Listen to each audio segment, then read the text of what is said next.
মসজিদে দুর্গন্ধযুক্ত মশার কয়েল জ্বালানো যাবে কিনা?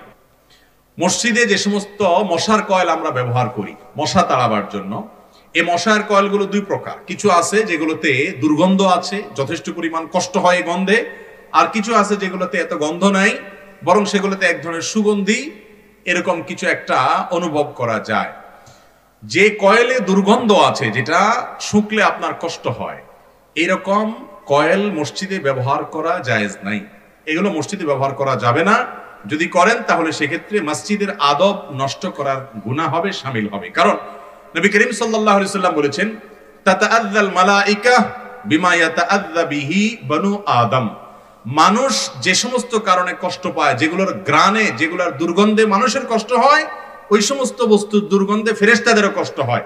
অতএব মসজিদে যদি দুর্গন্ধ থাকে, সেটা মানুষের যেমন কষ্টের কারণ হয়, আল্লাহর ঘর মসজিদে অনেক ফেরেশতারা থাকেন, তাদেরও কষ্ট হয়।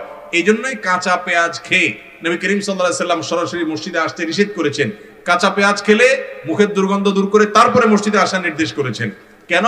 কারণ এতে ফেরেশতাদের কষ্ট হয়। বিধায় কয়েল যদি জ্বালান আর সেখানে যদি দুর্গন্ধ থাকে, তাহলে সেক্ষেত্রে এটি মানুষেরও কষ্টের কারণ, ফেরেশতারও কষ্টের কারণ, সেজন্য এটা জ্বালানো জায়েজ নাই।